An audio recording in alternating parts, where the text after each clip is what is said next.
Bonjour à tous et bienvenue sur C17 en direct de la gare SNCF de La Rochelle avec Michel Cagnaud, Monsieur Rail de C17 qui a assisté au comité concernant la ligne La Rochelle-La Roche-sur-Yon. Et vous avez des annonces à nous faire, Michel, bonjour.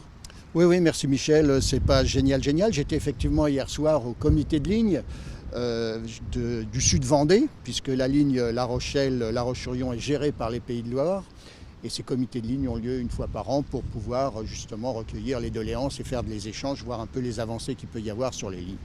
Sauf que hier, donc, le vice-président de la région Pays de Loire, Roch Brancourt, qui est aussi le maire, enfin un adjoint au maire d'Angers, a confirmé l'annonce de la présidence, de sa présidente faite le 12 janvier, à savoir qu'il n'y aurait pas de halte de créer entre La Rochelle et La Roche-sur-Yon. Alors l'argument, c'est de dire que de toute façon, la ligne, vu qu'elle est à voie unique, ne pourrait pas supporter plus que de 5 allers-retours TER et que finalement, une offre si faible ne séduirait aucun usager et donc il vaut mieux abandonner. Donc d'ici 2030, il n'y a pas d'espoir. Il n'y a pas d'espoir qu'il y ait cet arrêt à Maran, tant que c'est la région Pays de la Loire qui gère ça. C'est pour ça que maintenant, la balle est dans le camp de la région Aquitaine, Nouvelle-Aquitaine, de façon à ce qu'ils écoutent les propositions d'Altro, à savoir, dans l'optique du RER au Nice, non pas faire de nouvelles études pour voir si l'arrêt à Maran est pertinent. Il y a déjà eu tant d'études et on sait que dans ce bassin de 15 000 habitants, cet arrêt est pertinent parce qu'il permet non seulement aux Marandais et au bassin de 15 000 habitants de se rendre à La Rochelle, mais aussi à La Rochelle d'atténuer la pression automobile.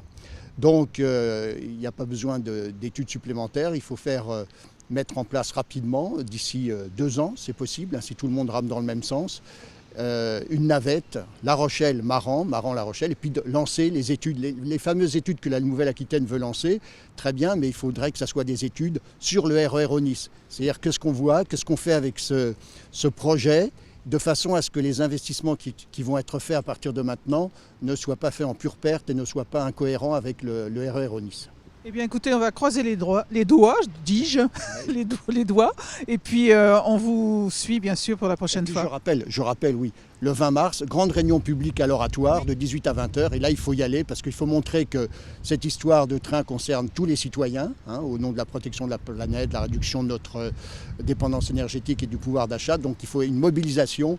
Je veux dire, sans mobilisation citoyenne, on verra bien qu'on continuera à nous balader d'études en études. Et puis les études, ça suffit, il faut de l'action. Allez, en action, à bientôt Michel, le 20 mars. À bientôt.